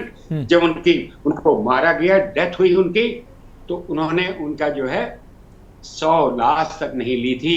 और हम लोग थे, हमारी फौज थी, हमारा देश था, जिन्होंने उनको जो है उनके धर्म के अनुसार दफनाया गया जी। तो व्हाट दे थॉट। लेकिन आज एक बहुत बड़ा झटका लगा है। बट हैविंग सेड दैट, जी, हम लोग इतने बड़े लीडर नहीं है, कोई पॉलिटिशियन नहीं है, बट देयर इज एक जो चीज अच्छी हुई है, उसमें लिखा गया कि any act of terrorism will be treated act of war, act of war. बिल्कुल सर, बिल्कुल सर, हमारे साथ जी ये सर, पहली बार शायद ये जो दोनों देशों के बीच जो भी, आई डोंट नो लिखित कितना हुआ है, क्या हुआ है, बट 12 तारीख को 12 को 12 बजे 1 बजे तक हम लोग को पता लगेगा जी, ठीक है। ठीक है सर। सर आप हमारे साथ रहने वाला नहीं जी, है जी, ये महा बदतमीज देश है। लेकिन दुख तो हो रहा है, लेकिन देश के लिए और भी चीज देखनी है हमें। इकोनॉमी चाहे हम लोग उनसे कितना भी ज्यादा हो, it will affect our economy, it will affect all the things, so that way it can be good, but let us wait and watch, that is much. बिल्कुल बिल्कुल सर। सर आप हमारे साथ जुड़े रहिए। हमारे साथ कर्नल भाटिया जी जुड़े हुए हैं। कर्नल भाटिया जी, एक बार फिर से हम आपके पास आ रहे हैं। कर्नल भाटिया जी, सरकार और सेना के उस फैसले के साथ भी हम थे जब पाकिस्तान को कड़ा जवाब देने का फैसला लिया गया, और इस फैसले के साथ आप भी हैं, हम भी हैं, और पूरा देश है कि सीज फायर हुआ है। लेकिन धूर्त पाकिस्तान के खिलाफ हम अनुकूल परिस्थितियों में थे, तो कहीं ना कहीं ये टीस जो है वो देशवासियों के दिल में रह जाएगी। सेना का जो अपर हैंड था, और कहीं ना कहीं अभी इलाज अधूरा रह गया है। मुझको ऐसा लगता है, आपको क्या सर लगता है? इलाज अभी अधूरा रह गया है, घुटनों पे कम से कम पाकिस्तान को आना चाहिए था, उसके बाद आखिरी स्थिति तो टेबल पर ही बैठना होता है। सर क्या कहेंगे? जी, मैंने अभी कुछ समय पहले कहा था बिल्कुल, कि मोमेंटम हमारे साथ था, हम लोग डोमिनेट कर रहे थे, एयर पावर को नष्ट कर दिया गया था काफी हद तक, एयरफील्ड्स अनयूजेबल हो गए थे, एडी को, पाकिस्तान की एडी को काफी हद तक निष्क्रिय कर दिया गया था, उनके ड्रोन भारत में आने में इनइफेक्टिव थे। तो अपर हैंड जो था हमारा, इसको हमें 72 घंटे और चाहिए थे भारतीय सेना को कुछ ठोस करने के लिए। अभी भी जो हुआ है ठोस हुआ है, लेकिन शायद 72 घंटे पहले हमने ये सीज फायर कबूल कर लिया। किन कंडीशंस में किया, ये आप और मैं अभी इस स्थिति में नहीं है कि इस पे चर्चा कर सके। बेशक। जो मीटिंग्स इसके बाद होने वाली हैं, उसमें शर्तें तय की जाएंगी, और मेरा मानना यह है सबसे बड़ी पहली शर्त यह होनी चाहिए कि पाकिस्तान के अंदर जितने शरण लिए हुए टेररिस्ट हैं, जिन्होंने भारत को कष्ट दिया है, दाऊद इब्राहिम से लेके आज तक के जिन्होंने पहलगाम में ये हरकत की है, इन सब की वापसी भारत में होनी चाहिए, ताकि भारतीय कोर्ट्स के अंदर इनके ऊपर तुरंत कार्रवाई कर इनको उचित सजा दिलाई जा सके, सलाखों के पीछे भेजा जा सके, या फांसी पे लटकाया जाए। ये पहली कंडीशन भारत की रहेगी। दूसरी जो बात मैंने पहले कही, थोड़ी देर पहले, मैं दोबारा से दोहराना चाहता हूं कि इंडस वाटर ट्रीटी को कभी भी इस सीज फायर के साथ नहीं जोड़ा जाएगा। वो एक अलग मुद्दा है, और उसके ऊपर जो डिसीजंस युद्ध से पहले, इस स्ट्राइक से पहले लिए गए थे, उस पे भारत को बरकरार रहना चाहिए, चाहे किसी प्रकार का भी दबाव भारत के ऊपर पड़े। तो आने वाले समय में अगले 48 घंटे के अंदर काफी कुछ क्लियर हो जाएगा, भारत किन शर्तें के ऊपर ये सीज फायर मानने को तैयार है। यदि ये शर्तें पाकिस्तान को कबूल हैं तो हमें आगे बढ़ना है। लेकिन मेरा एक मानना और भी है कि ये धूर्त देश, ये देश शायद टाइम बाय करने के लिए इसने सीज फायर मानने को तैयार हो गया है। इसे 12 तारीख का समय मिलने पर हो सकता है इसको और रसद, जो इसके मित्र देश हैं जिसमें तुर्की सबसे आगे, जो अगला धूर्त देश है, और दूसरा चाइना जिसका बिलियंस ऑफ डॉलर का इन्वेस्टमेंट पाकिस्तान के अंदर है, वो नहीं चाहता कि चाइना की पाकिस्तान की बर्बादी हो, तो शायद उनकी तरफ से कुछ इनको सपोर्ट मिले। तो इसकी धूर्तता का अंदाजा लगाना आपके और हमारे लिए बहुत मुश्किल है। हम 47 से इनसे धोखा खाते आ रहे हैं और अभी समय था इनको अच्छे से सबक सिखाने का। शायद उसमें ये सीज फायर के कारण 72 घंटे पहले जो हमने एक्सेप्ट कर लिया जी, वो मुझे एज अ सोल्जर मेरे को वो ठीक नहीं लगा। ठीक है सर, ठीक है, आप हमारे साथ जुड़े रहिए। हमारे साथ वरिष्ठ पत्रकार महेंद्र सिंह जी जुड़े हुए। महेंद्र सिंह जी, हम आपके पास आते हैं। महेंद्र सिंह जी, एक नाकाम देश, कमजोर लीडरशिप और अनप्रोफेशनल, जैसा कि अभी चौहान सर कह रहे थे कि अनप्रोफेशनल आर्मी, नाकाम देश और गैर जिम्मेदार लीडरशिप, कमजोर लीडरशिप, उस देश से और वर्षों से हम, सालों साल हम धोखा खाते आए हैं। हमको हासिल कुछ नहीं हुआ है, हासिल सिर्फ यही हुआ है, धोखा। और आज जब हम उसका इलाज करने निकले हैं और हम उस अपर हैंड में हैं, तब आकर सीज फायर, इसको आप कैसे देखते हैं?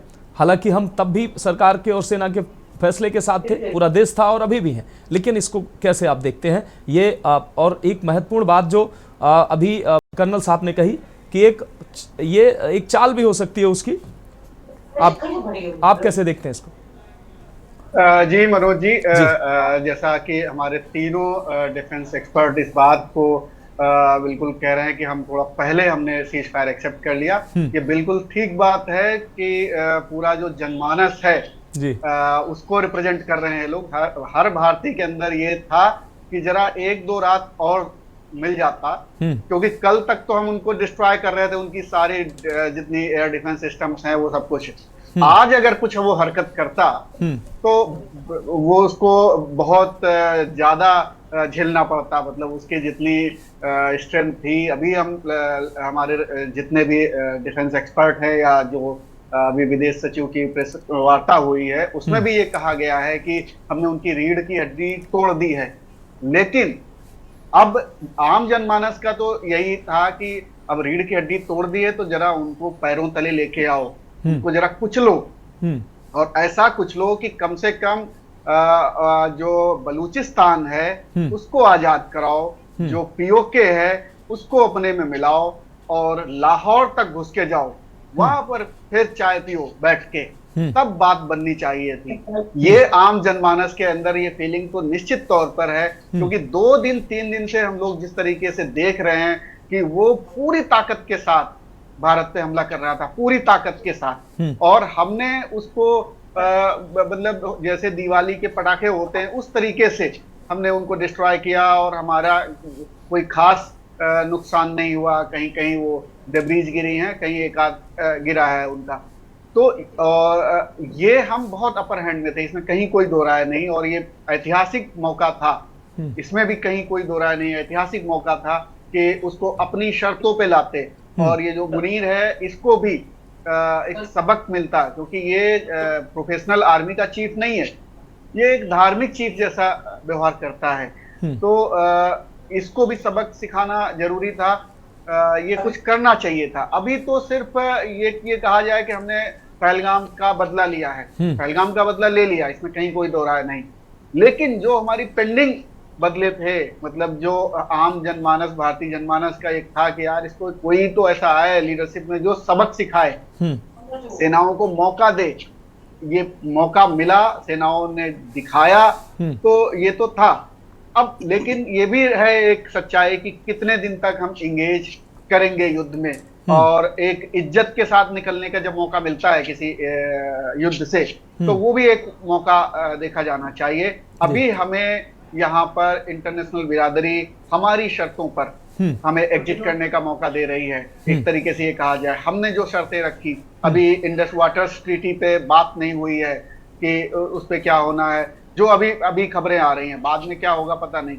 अभी हमने जो एक कहा है कि अगर अब कोई टेररिस्ट एक्ट होता है तो भारत उसे एक्ट ऑफ वॉर मानेगा। तो ये भी एक बहुत बड़ी बात है, मतलब हमारे पास राइट टू रिस्पॉन्ड पूरा है, और इस बार इस तरीके के रिस्पॉन्स करने का है राइट कि हम जैसे युद्ध में कोई देश रिस्पॉन्ड करता है, यानी कि हम बहुत बड़ी मिसाइलों से हमला कर सकते हैं और बहुत ज्यादा नुकसान कर सकते हैं उनका। तो ये भी हमने रखी, और ये आपको याद हो बातचीत पूरे दिन चली है, और दोपहर में ये खबर आ गई थी कि भारत ने एक्ट ऑफ वॉर कहा है अगर टेररिस्ट अटैक होता है। तो इसका मतलब वो बातचीत के दौर में ही ये बात बाहर मीडिया में आई, और ये बात रखी गई होगी बातचीत में, अमेरिका जिस तरीके से मीडिएट कर रहा था। तो ये बहुत सारे पहलू हैं, इन्हीं के बीच में हमारी लीडरशिप ने निश्चित तौर पर ये कुछ बातें की होंगी, और वो स्वीकार किया होगा कि ये ठीक है, सीज फायर कर लेते हैं, नुकसान तो हमने काफी कुछ कर ही दिया है। लेकिन ये बात सही है कि आम जनमानस के मन में तो था कि 1-2 दिन और मिल जाएं हमारी सेनाओं को, और फिर उनको घुटनों पे लाके और फिर बात की जाए कि भाई अब आगे से ऐसी हिमाकत मत करना। बिल्कुल बिल्कुल बिल्कुल हमारे साथ सभी मेहमान जुड़े हुए हैं, और ठीक है, एक सवाल हम मेजर विराट मिश्रा जी से करना चाहेंगे।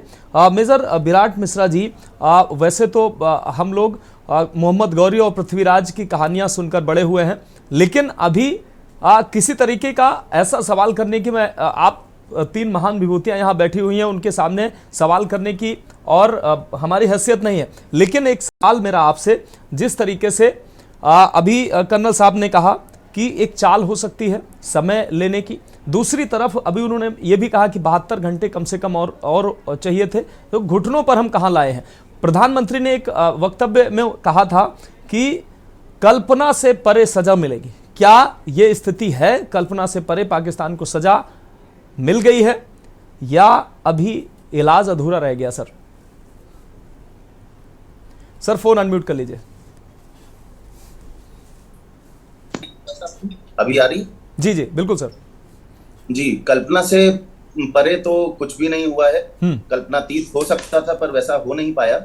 और इसमें देखिए, घुटनों पे लाने की जहां तक बात है तो घुटनों पे हम काफी हद तक ले आए थे, पर वो घुटनों पे बैठ नहीं पाया, वो जमीन उसकी लगी नहीं, पैर जो उसके घुटने थे वो लगे नहीं, यहाँ तक तो मैं मानता हूँ। एक चीज और भी मैं कहना चाहता हूँ, अभी तो हम लोग ने सिर्फ भारत और पाकिस्तान के एंगल से सोचा।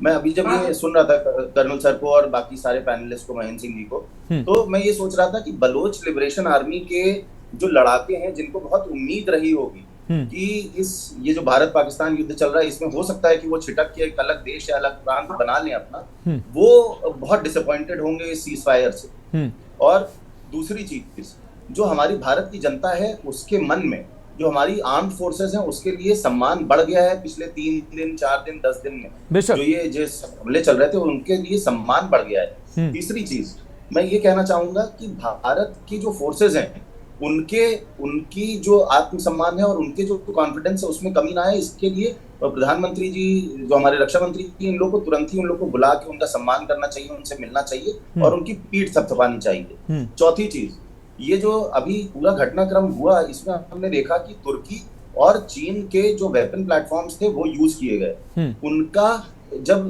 ग्राउंड पे टेस्टिंग आज तक बोलते थे ना कि चाइना के वेपन्स टेस्टेड नहीं है, तो हमने देख लिया कि जो एक बहुत बड़ा वो बनता था हुआ कि अभी पाकिस्तान के साथ चीन खड़ा हो जाएगा, तो ना तो चीन खड़ा हुआ और ना ही उनके जो वेपन प्लेटफॉर्म्स थे उनका कोई हवा बना। 2 उनके JF-17 डाउन हो गए, जो इनके एयरबॉर्न अर्ली वार्निंग सिस्टम्स थे वो डाउन हो गए। आर्मी एयर डिफेंस उनका पूरा फूट चुका था, कुछ उसमें बचा नहीं खास। हम लोग ने जहां जहां हमले किए वहां हम सक्सेसफुल हुए।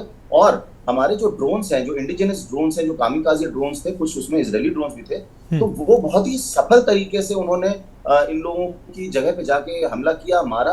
और इनकी जो एयर स्ट्रिप्स हैं, चाहे वो सरगोधा हो जहाँ पे इनकी सेंट्रल एयर कमांड है, चाहे वो आपका चकलाला बेस हो जहाँ पे इनका वीआईपी का और लॉजिस्टिकल मूवमेंट होता है, उन सबको हमने बहुत जबरदस्त तरीके से इनकी स्ट्रिप्स को डिस्ट्रॉय किया। तो ये सारे पॉइंटर्स जो है ना, ये मे भी हम लोग जब पढ़ाई करेंगे, अभी सैन्य अपनी पढ़ाई जो चलेगी टैक्टिक्स की और स्ट्रैटेजी की, उसमें ये सारे इनकॉर्पोरेट होंगे। तो अप्रैल और मई 2025 will go in the annuls of history. ये हमारे इतिहास में जाएगा, सैन्य इतिहास में और देश के इतिहास में। माइंड यू, ये बहुत बड़ी घटना हुई है और इसका हमने मुंहतोड़ जवाब दिया है। ये सन 71 के बाद पहली बार हुआ है कि न सिर्फ वो एक लोकलाइज्ड एरिया में ऑपरेशंस हुए, बल्कि वो एक्सपैंड हुआ है पूरे देश में। पूरा वेस्टर्न बॉर्डर हमारा इन्वॉल्व हुआ, चाहे वो इंटरनेशनल बॉर्डर हो, चाहे वो एलओसी का हिस्सा हो। और साथ में आपको ये भी बताऊं कि जो मेरे और सैन्य दोस्त हैं, उनसे बात हुई मेरी, तो बताया कि बांग्लादेश पर भी हम लोग ने बहुत जबरदस्त नजर बना रखी थी कि इन केस ये फुल फ्लैश वॉर होती है तो कहीं वहां से कोई मदद ना आ जाए। चिकन स्नैक कॉरिडोर की बात हो रही थी, उसमें कहीं किसी तरीके का, क्योंकि हमारे साथ की सरकार नहीं है, जब से शेख हसीना जी गई हैं तब से वो हमारे एंटी एनिमिकल इंटरेस्ट वाली सरकार आ गई। तो बहुत सारे एंगल्स हैं, उन सारे एंगल्स को स्टडी करना जरूरी है और इसको जल्द से जल्द स्टडी करके इम्प्लीमेंट करना जरूरी है, ताकि हमारे देश की जो सेनाएं हैं वो और सशक्त हो और हमारे नागरिकों को पूर्ण सम्मान मिले और उनकी अस्मिता और उनके जो फिजिकल वेलबींग है उसके साथ कोई छेड़छाड़ ना कर पाए, ये हमें देखना होगा। बिल्कुल बिल्कुल। अब सर, विराट मिश्रा जी हमारे साथ जुड़े रहिए, कर्नल भाटिया जी हमारे साथ जुड़े हुए हैं। मेहमानों का एक शानदार और विशिष्ट पैनल हमारे साथ जुड़ा हुआ है और एक छोटे से ब्रेक के लिए रुक रहे हैं, चर्चा जारी रहेगी। आप देख रहे हैं के न्यूज, खबरों का सारथी। विमल में गुलिस्तां के ये कुछ लजीज फरिश्ते जब साथ घुले तो जी ललचाए और दिल कहे कि स्वाद की जुबां में खुद को ऐसे डुबाऊं कि निकल ना पाऊं। विमल की जुबां कुछ है ही ऐसी, मानते हैं? विमल, बोलो जुबां कैसी? गोल्डी मसाले के 100 ग्राम के स्पेशल पैक्स में फ्रेशनेस लॉक है। ऐसे मसाले हमेशा ताजा रहेंगे। Just like me, touch wood, God bless me. Goldie मसाले, जहां जाएं रिश्ते बनाएं। आप देख रहे हैं के न्यूज, खबरों का सारथी।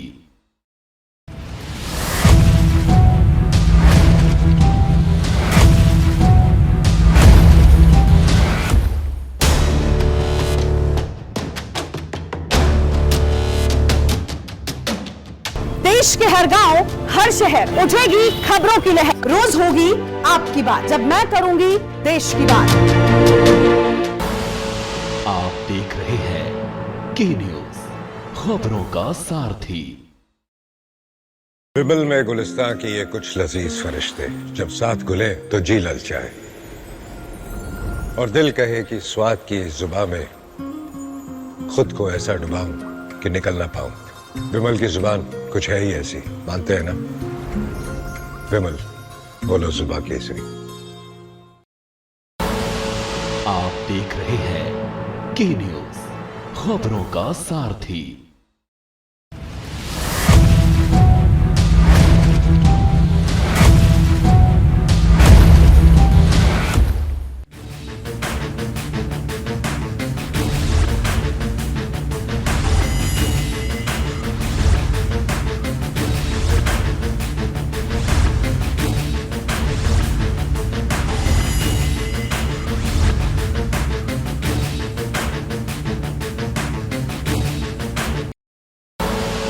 आप देख रहे हैं के न्यूज, खबरों का सारथी। तो ब्रेक के बाद एक बार फिर से दर्शकों का तमाम स्वागत है। युद्ध विराम, भारत और पाकिस्तान के बीच युद्ध विराम की स्थिति बन गई है और हमारे साथ इस पर चर्चा के लिए, इस गंभीर विषय पर चर्चा के लिए एक खास पैनल जुड़ा हुआ है। सीधे चर्चा पे आते हैं। हमारे साथ जीएस चौहान जी, स्क्वाड्रन लीडर हमारे साथ जुड़े हुए हैं। चौहान साहब, एक बार फिर से हम आपके पास आते हैं। चौहान साहब, पाकिस्तान की जो दुनिया में छवि है वो तो दुनिया देख ही रही है। भारत ने हमेशा पाकिस्तान को बेनकाब करने का प्रयास किया है, लेकिन दुनिया के वो तमाम देश, चाहे अमेरिका हो चाहे अन्य तमाम देश हो, भारत ने जब जब उनको बेनकाब करने का प्रयास किया है, लेकिन ये देश जो मध्यस्थता करते हैं, लेकिन ये देश खुलकर न तो आतंकवाद के विरोध में खड़े होते हैं। भारत ने कई बार विश्व मंच पर एकजुटता दिखाने का प्रयास किया है कि दुनिया को एकजुट किया जाए आतंकवाद के मसले पर, लेकिन जो कुछ ये बड़े देश हैं जो मध्यस्थता करने हर देश में पहुंच जाते हैं, ये अपनी भूमिका अगर सर ठीक से अगर निभाएं तो शायद वो स्थिति ना आए, लेकिन कहीं ना कहीं इसके पीछे भी व्यापार जुड़ा हुआ है, आप मानते हैं सर? मनोज जी, आपका जो ये प्रश्न है जी थोड़ा बहुत लंबा है जी। अगर आपको याद हो तो हाफिज सईद को यूएनओ में इंटरनेशनल टेररिस्ट डिक्लेयर करना था जी, उसमें चाइना ने जो है वीटो ले लिया था। और जो कल उनको 1 बिलियन या डॉलर जो IMF से ऑलरेडी सैंक्शन हो गया, ऐसा मैंने सुना है। लोन 8.5 करोड़ सर सैंक्शन हो गया जी। वो भी चाइना ने उसको वहां वीटो किया है। तो वो ने साथ किया। 3 साल से यूक्रेन और रशिया में चल रहा है जी जी। चौहान साहब, टेररिस्ट एक्शन हुआ है और यूएनओ का जो चीफ है वो कह रहा है कि दोनों देशों को शांति से काम करना है। बताइए, ये यूएनओ तो ये वो बहुत बड़ा चेंजेस चाहिए जो शायद हम लोग 5-6 साल में अगर भारत इसी तरह चलता रहा तो शायद हम लोग को भी उसमें सजगता मिले। अब रही बात अमेरिका, हम लोगों ने एक कोर्स हमारे यहाँ होता है जिसको काउंटर इंटेलिजेंस कोर्स कहते हैं, वहां हमें ये बताया गया था कि no country is your enemy forever और no country is your friend forever. But ये देखा जा रहा है वो जो हमें जो पढ़ाया गया था उसको मैंने उस समय तो विरोध नहीं कर पाया, लेकिन आज मैं समझता हूं कि Pakistan will be throughout enemy to us. But जिसको हम फ्रेंड समझते हैं वो अपने अपने फायदे की बात करते हैं। जैसे कर्नल भाटिया साहब ने कहा कि टर्की और चाइना इज हेल्पिंग देम, और भी पैनलिस्ट ने कहा जी। कभी कभी क्या होता है, ब्लेसिंग इन डिस्गाइज ही होता है। चाइना इज ए बिजनेसमैन, उसको केवल अपने ड्रोन और अपने SF-17 जहाज को बेचना था। जब उसका कोरोना की मेडिसिन नहीं चली दुनिया में और 2 हमने गिरा दिए उसके, तो अब उसकी वो जो मार्केटिंग जो है वो खत्म। वो केवल इसलिए हेल्प कर रहा है कि ताकि उसके जो है ये औजार बिके। वो कहता है 5th जनरेशन का हमारा एयरक्राफ्ट है और 5th जनरेशन को हम लोगों ने, हमारी फौज ने, जवान फौज ने परसों दिखा दिया कि क्या 2। आपको याद होगा कि एक बार जब हमारे जो वहां एक दिन गए थे MiG-21 के पायलट ने F-16 को गिराया तो अमेरिका नाराज था कि नहीं जी F-16 तो गिर ही नहीं सकता है, राइट। तो दिस अफेक्ट समवेयर, ये कहीं ना कहीं उनको लग रहा है कि भारत, इवन इजराइल, हम लोग जब भी बात करते थे, हम लोग मेरे ख्याल से सारे पैनलिस्ट को एग्री करेंगे कि हम लोग सभी को इजराइल का जो उदाहरण देते थे, लेकिन इजराइल में भी अगर 400-500 ड्रोन गिरे तो 1-2 इफेक्टिव हुआ, जबकि हमारा परसों वाला 300-400 ड्रोनों ने गिराया, एक भी इफेक्टिव नहीं हुआ है। ये बहुत बड़ा, अब हमारा आकाश और हमारे जो भी DRDO के द्वारा बनाए गए वो हैं, वो दिखेगा आप मार्केटिंग उसका। टर्की का एक भी ड्रोन जो है सफल नहीं हुआ, कहां से आया है वो? तो ये ब्लेसिंग इन डिस्गाइज है कि इनके बहकावे में अब जो गरीब देश है वो इनसे हथियार नहीं खरीदेंगे। ठीक है, ठीक है। मैं बताता हूं कि कल हम सरगोदा को हम लोगों ने फिर तोड़ा।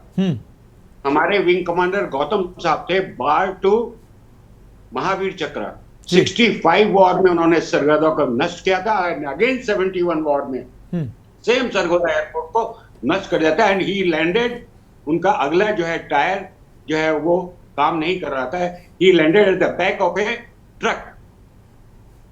तो और कल फिर सर, तो मुझे कल गौतम साहब की याद आई, उनको हमने श्रद्धांजलि दी मनी मन। तो हमारे पास ऐसे ऐसे लड़ाकू और फौजी, Abdul Hamid Patton tank was one of the strongest tank in the world at that time, जिसको कोई मार तोड़ नहीं सकता था। लेकिन अब्दुल हमीद, वीर अब्दुल, हमारे फौजी ने उसको बनाया कि नहीं, नष्ट किया कि नहीं? तो हाँ, झटका जरूर लग रहा है, लेकिन अब हम अपने मन को समझाने के लिए गए कि तुलसीदास के 2 दोहे हैं अलग अलग जी। एक है कि काल करे सो आज कर, और आज करे सो अब जी, पल में प्रलय होगी, बहुरी करेगा कब है सर? बिल्कुल सर है। आप सभी लोग, हम लोगों ने तो 8वीं 9वीं में पढ़ा था। और उसके बाद कुछ पन्नों के बाद उन्होंने ही तुलसीदास जी का दोहा है कि धीरे धीरे रे मना धीरे सब कुछ होए, माली सींचे 100 गड़ा ऋतु आए फल होए। जी, मुझे लगता है जो आज का जो हमारे देश के सरकार ने ये जो कल फैसला लिया है, ये इन दोनों को मिला के जो विजडम निकलता है उसको सोच के शायद लिया है। Let us think that way. तो ये रुकने वाला नहीं है। पाकिस्तान कभी भी बदतमीजी से बाज नहीं आएगा। We again get a chance, तब तक हमें भी मौका मिलेगा और वो जो दोनों पंक्तियों के बीच में जो विजडम है उसको फाइनलाइज हो जाए। बिल्कुल बिल्कुल सर, बिल्कुल सर। कर्नल भाटिया, हम आपके पास आएंगे। कर्नल भाटिया, अभी आप कुछ कहना चाह रहे थे, लेकिन उसमें एक अपना सवाल जोड़ देते हैं। कर्नल भाटिया, प्रधानमंत्री का एक, जब से वो सत्ता में आए, उनका एक संदेश रहा है कि आत्मनिर्भर भारत, और आत्मनिर्भर होने की वजह से ही आज हम लगातार मजबूत होते जा रहे हैं। हम अपनी डिफेंस में आत्मनिर्भर हो रहे हैं। जिस तरीके से विश्व समुदाय की अगर बात करें, पहले भी सर हम पाकिस्तान पर हमने हमले किए हैं और पाकिस्तान में घुस गए हैं, लेकिन कहीं ना कहीं अब उन फैसलों पर मैं नहीं जाऊंगा सही थे या गलत थे, लेकिन हम बैक वापस आए और स्थितियां जस की तस रहीं। फिर से हमारे ऊपर कारगिल थोपा गया और फिर लगातार उन स्थितियों का हमने सामना किया है। विश्व समुदाय, हम क्या झेल रहे हैं, विश्व समुदाय इसको नहीं देख रहा है। विश्व समुदाय मध्यस्थता करने आ जाता है, लेकिन हम जिन स्थितियों से पिछले 70 सालों से गुजरे हैं, हमारी पीड़ा, हमारी आवाज हालांकि अब विश्व मंच पे जरूर मजबूती से सुनी जाती है, लेकिन 70 सालों से हम चीखते चिल्लाते रहे हैं कि हम क्या झेल रहे हैं, लेकिन दुनिया के कान बहरे हो गए हैं, कोई नहीं सुनने वाला है। लेकिन जब हम पलटवार करते हैं, हम प्रतिकार करते हैं, तब तमाम ऐसे लोग, मैं उन देशों का नाम नहीं लेना चाहता हूं, आप बेहतर जानते हैं, लेकिन ऐसे लोग आ जाते हैं। सर जी, उस समय जब स्क्वाड लीडर चौहान बोल रहे थे, तो मैं एक बात ऐड करना चाहता था जी, कि IMF का जो लोन सैंक्शन हुआ, उसमें 25 डायरेक्टर्स होते हैं जो डिसीजन लेते हैं। 190 देश को रिप्रेजेंट करते हैं ये लोग। उनमें से केवल एक भारत था जिसने वोटिंग से एब्सटेन किया। बाकी तमाम जो जिनको हम अपने शुभ चिंतक मानते हैं, बिल्कुल यही सवाल है जी। ठीक, तो वो स्थिति थी जिसमें 97% वोट्स पाकिस्तान के फेवर में गए। केवल भारतीय वोट 3% वो शायद इसलिए नहीं मिला क्योंकि भारत ने इसमें वोटिंग नहीं किया। इसमें मेरा ये मानना है कि इसमें शायद हमारी जो डिप्लोमेसी थी उसमें कहीं थोड़ी कमी रह गई, लेकिन ये भी आप सबको जानना जरूरी होना चाहिए कि IMF के जो लोन है उसकी शर्तें बिल्कुल भिन्न होती हैं। वो डेवलपमेंट, क्लाइमेट चेंज इत्यादि के लिए दिया जाता है और उसमें तकरीबन सभी की सहमति रहती है कि ये लोन इन शर्तों पे दिया जा रहा है तो दे दिया जाए। लेकिन जो रियल ग्राउंड स्टेट इस समय चल रहा है उसको मद्देनजर नहीं रखा गया, वो भारत के लिए अच्छा नहीं था। अभी आते हैं आपकी बात पर कि विश्व पटल पर जब हम लोग 70 साल से बोल रहे हैं कि हमारे साथ अन्याय हो रहा है, देश में हमेशा से अराजकता की स्थिति पाकिस्तान द्वारा बना के रखी जाती है। कभी हमले बंबई में होते हैं और कभी अक्षरधाम पे हो जाते हैं, कश्मीर में अक्सर चलता रहता है। तो इस पे हमने बहुत विश्व में अपनी बात कहने का प्रयास किया, सफल भी हुए, लेकिन हर देश जो साथ देता है उसका अपना कुछ ना कुछ पीछे मोटिव होता है। हर एक देश को अपनी पर्सनल जो इंटरेस्ट है देश के, उसको सबसे ऊपर रखा जाता है। भारत की दर्द और भारत की समस्या के ऊपर शायद कभी भी कोई भी देश उस तरह से सामने नहीं आएगा जो कि आना चाहिए, जिसकी ये बात करते हैं। तो आज जो G7 की तरफ से भी एक अपील हुई थी कि इसको युद्ध विराम किया जाए, लेकिन ये स्टेटमेंट देने से पहले G7 को सोचना चाहिए था कि IMF का लोन जो कि लड़ाई के दौरान दिया जा रहा है, उसका जाहिर सी बात है वो पूरा पैसा वॉर एफर्ट में जाएगा, तो उसे रोकना बहुत जरूरी था। तो हम लोग को एज अ सॉवरेन नेशन कभी भी दूसरों के ऊपर निर्भर नहीं रहना है, खुद डिसीजंस लेने हैं, खुद एक्शंस करने हैं, अपने आप को सशक्त करना है। और मेड इन इंडिया जो मोदी जी का इनिशिएटिव है, उसके चलते बहुत कुछ हो रहा है और बहुत कुछ पाइपलाइन में है। कामिकाजी ड्रोन्स, मेरा जो सुनने में आया है, बेंगलोर की एक प्राइवेट कंपनी ने इजराइल के साथ मिलकर बनाए हैं। और टेक्नोलॉजी हमारे पास इस प्रकार बढ़ रही है कि आने वाले समय में काफी फील्ड्स में हम लोग खुद सक्षम होंगे। मिसाइल टेक्नोलॉजी में भारत काफी आगे बढ़ चुका है और उसका प्रदर्शन हमने आकाश मिसाइल को जो यूज किया पिछले 3 रातों में, वो एक लाइव एग्जाम्पल है वर्ल्ड के लिए कि indigenous missiles are one of the best in the world. हमने अभी अपनी जो लॉन्ग रेंज मिसाइल्स हैं उसका प्रदर्शन नहीं किया। जो इंडिजिनस मिसाइल्स हैं जिसमें पृथ्वी शामिल, उस स्टेट पे हम पहुंचे नहीं। मैं वही आपके चैनल में पहले बता रहा था कि 72 घंटे मिले होते, पाकिस्तान की तरफ से कोई और जरूरत की गई होती तो शायद इन मिसाइल्स का भी लाइव टेस्टिंग पाकिस्तान के खिलाफ होता, जिसका मंजर पूरी दुनिया देखती। जी बिल्कुल बिल्कुल सर, कहीं ना कहीं वो टीस जो है वो हर हिंदुस्तानी के जहन में होगी। अब महेंद्र सिंह जी आपके पास आते हैं, उसके बाद हम मेजर विराट मिश्रा के पास जाएंगे। महेंद्र सिंह जी, जिस तरीके से मौजूदा स्थिति जो अब बन रही है,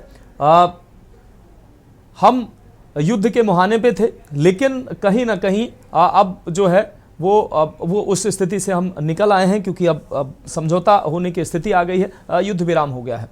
युद्ध विराम होना अच्छी बात है, लेकिन कहीं ना कहीं एक नतीजा जरूर होना चाहिए। हम नतीजे पर जरूर हमको पहुंचना चाहिए कि हमने आखिर बदला लेने के लिए ये किया था, या जो आतंक की फैक्ट्री है वो दोबारा ये जरूरत ना करे, उसको एक इतना बड़ा स्ट्रॉन्ग मैसेज देना चाहिए, या ऐसी कमर हमें तोड़ देनी चाहिए ताकि अगली बार वो कुछ करने से पहले 100 बार सोचे।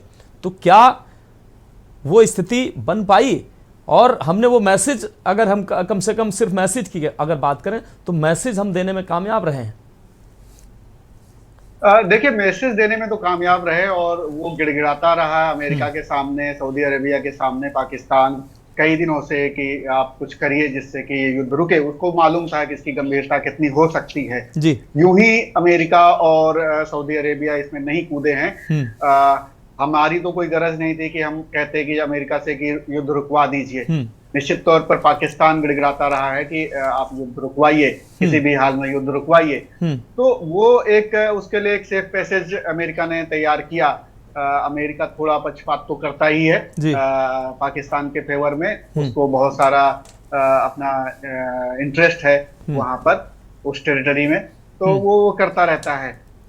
अब रही बात कि हमने हासिल क्या किया, हमने इतना बड़ा हमला किया, सारी चीजें की, तो हमने हासिल क्या किया जी। तो अगर देखा जाए तो हमने काफी चीजें हासिल की हैं। एक तो ये कि हम ने वो करके दिखाया कि हम इंडस वाटर्स ट्रीटी रद्द कर सकते हैं। मतलब अभी रद्द नहीं की गई है, लेकिन उसको रोक सकते हैं, पॉज कर सकते हैं। वो आज तक जो 3 युद्ध हुए थे उस पर हम लोगों ने नहीं किया था। ये एक विल पावर दिखाना, ये दिखा के और इंटरनेशनल पूरा जो कम्युनिटी है उसका किसी तरीके से कोई जवाब ना आना, इस पे किसी तरीके से कोई बात ना होना। तो एक तो ये रहा कि हम अब कर सकते हैं जो करना चाहें। दूसरा, जो हमने आतंक के अड्डों पर घुस के प्रिसाइजली बिल्कुल हमला किया, वो क्षमता हमारी टेस्टेड हो गई कि हम ये कर सकते हैं। हमारी फोर्सेस के पास ये ताकत है, हम इजराइल से भी बेहतर अटैक करने में सक्षम है। पाकिस्तान के हर कोने तक हम जा सकते हैं, हमारी पहुंच है, और हमारे पास इनपुट है, इंटेल है, इंफॉर्मेशन है, सारी चीजें हैं। ये एक चीज हमने हासिल की। दूसरा, जैसे चौहान साहब अभी कह रहे थे कि हमने 65 और 71 के युद्ध में भी हमने उसके सरगोधा को हमने मारा था, और वो बहुत इंपॉर्टेंट एयर बेस है, क्योंकि वहां पर ऐसा माना जाता है कि परमाणु हथियार हैं वहां पर, और वहां से जो मतलब फाइटर जेट्स हैं वो उन परमाणु हथियारों को लेकर उड़ान भर सकेंगे कभी अगर ऐसी जरूरत पड़ी तो वो एक बेस जो है वो बहुत सुरक्षित बेस माना जाता है पाकिस्तान का।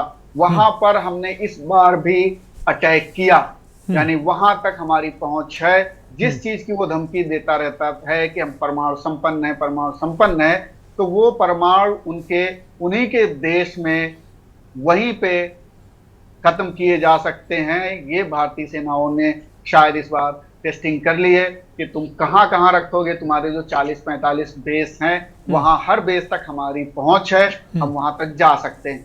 तीसरा, जो हमारे पास चाहे IC-814 हो, चाहे उसके बाद के हमले हो, चाहे भारतीय संसद पे हो, मुंबई पे हमला हो, उसमें जो मास्टरमाइंड थे उनको भी मार गिराया गया है। इसमें वो चाहे अबू जुंदाल हो, चाहे हाफिज जमील हो, चाहे यूसुफ अजहर हो, ये सारे जो आतंकवादी हैं, अबू अकाशा है, ये जितने हैं इनको मार गिराया गया है। ये बहुत बड़ा सेटबैक पाकिस्तान को मिला और ये हमारी बड़ी उपलब्धि रही है। तीसरा, आर्थिक तौर पर हम जो है अपना ज्यादा नुकसान ना करते हुए पाकिस्तान का बहुत बड़ा नुकसान कर चुके हैं। और इसके अलावा जो डिफेंस इंडस्ट्री है उसको भी हमने एक्सपोज कर दिया है, क्योंकि जिस तरीके से तुर्की के ड्रोन फेल हुए, जिस तरीके से चाइना के ड्रोन फेल हुए, तो वो भी हमने दुनिया को दिखा दिया है कि देखिए ये सब आपको डर दिखा करके आपको अपना बहुत अच्छा बता करके बेचते हैं, तो वो भी शायद हमने एक्सपोज किया।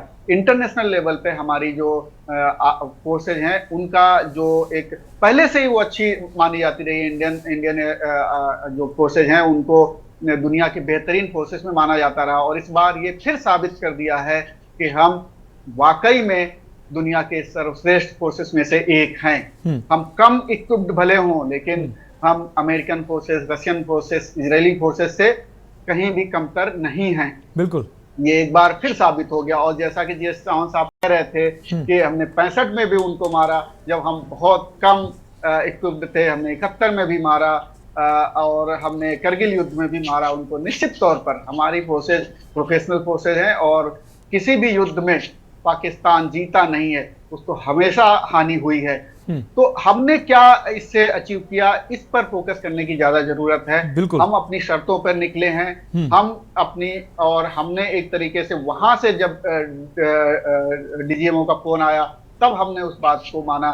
तो मतलब ये कि हमने ये जरूर बात है कि जैसा कि विराट मिश्रा जी कह रहे थे मेजर साहब की, घुटनों पर ले तो आए लेकिन जमीन तक नहीं उसके घुटने गए। ये बात बिल्कुल सही है। ये पूरा भारतीय जनमानस का मानना था कि उसको बिल्कुल गिरा पड़ा के मारो, जैसे कि उत्तर प्रदेश में कहा जाता है। बिल्कुल, तो उस तरीके से हमने गिरा पड़ा के नहीं मारा उनको लिटरली, लेकिन हमने उनको उनकी औकात दिखा दी है कि देखिए आप इंगेज अगर होंगे तो 4-5 दिन के अंदर आप खत्म हो जाएंगे। अब इसके अलावा पॉलिटिकल फ्रंट पे अगर हम देखें तो पाकिस्तान में जिस तरीके से विरोध हो रहा है सेना का, चाहे वो बलूचिस्तान का प्रांत हो, चाहे इमरान खान के जो सपोर्टर्स हैं वो सड़कों पे उतर आए थे, वो जेल तक पहुंच गए थे जहां इमरान खान बंद थे, वो चाहे वो पश्तून हो, वो भी वहां पर विरोध प्रदर्शन कर रहे थे। काफी हिस्से में बलूचिस्तान लिबरेशन आर्मी ने कब्जा कर लिया इसी 3 दिन के दौरान, बहुत सारी चौकियों पे कब्जा कर लिया। वो जरूर थोड़ा डिसअपॉइंट हुए होंगे, इसमें कहीं कोई दो राय नहीं है कि वो उम्मीद कर रहे थे, तो वो थोड़ा डिसअपॉइंट हुए होंगे। POK के हिस्से के लोग खुश हुए होंगे क्योंकि उनको भी बहुत टॉर्चर झेलने को मिलता था, तो वो भी बड़े खुश हुए होंगे। तो काफी कुछ हमने एक 4 दिन के एंगेजमेंट में हमने अचीव किया है, आगे भी हम अचीव कर सकते हैं। आगे भी हमारे पास रास्ता खुला हुआ है। अब तो हमने सारे वेपन्स टेस्ट कर लिए। बिल्कुल, और इतने बड़े हमले को हमने अगर बिल्कुल, और पाकिस्तान के जो चाइनीज और अब उसके मित्र देशों के दिए हुए हथियार थे उनको भी हमने शायद चेक कर लिया है कि आगे अगर फिर से अगर हिमाकत होती है तो हम कैसे जवाब दे सकते हैं। अगर मन को समझाने के लिए अगर हम ऐसा सोच सकते हैं तो जरूर सोच लेते हैं। विराट मिश्रा जी, हम आपके पास आएंगे। मेजर विराट मिश्रा जी, ट्रेडिशनल जो वार पहले होते थे उसमें एक कहावत उसमें फिट बैठती थी कि सांप को अधमरा नहीं छोड़ना चाहिए, कुचल कर नहीं छोड़ना चाहिए। लेकिन ये ग्लोबलाइजेशन वर्ल्ड में जो वार हो रहे हैं उसमें शायद ये फिट नहीं बैठता है। लेकिन अंतर्राष्ट्रीय संबंध की अगर हम बात करें तो अंतर्राष्ट्रीय संबंध पर्सनल इंटरेस्ट पर, जैसा कि चौहान साहब ने कहा, इंटरेस्ट पर निर्भर करते हैं। लेकिन विश्व समुदाय में तमाम मित्र, और कोई मित्र नहीं होता है, कोई दुश्मन नहीं होता, सबके अपने पर्सनल इंटरेस्ट होते हैं। कई देशों के युद्ध में, अभी यूक्रेन युद्ध में दुनिया ने देखा कौन साथ में, कोई साथ नहीं देता है और खुद ही आपको अपनी रक्षा करनी होती है और खुद ही आपको जवाब भी देना होता है। दोहरा चरित्र जो मित्र देश हो या दुश्मन देश हो, सबका देखने को मिलता है। कहने की बातें अलग होती हैं और वास्तविकता अलग होती है। ऐसे में भारत ने ये जो फैसला लिया है, कहीं ना कहीं हम भावुकता में कुछ सोच सकते हैं, हमारी भावना कुछ हो सकती है, लेकिन एक रामायण में हमने सुना है, एक लाइन है कि भावुकता से कर्तव्य बड़ा। तो ये बड़ा कर्तव्य निभाते हुए ये संघर्ष विराम किया गया है या ये इसकी जरूरत थी?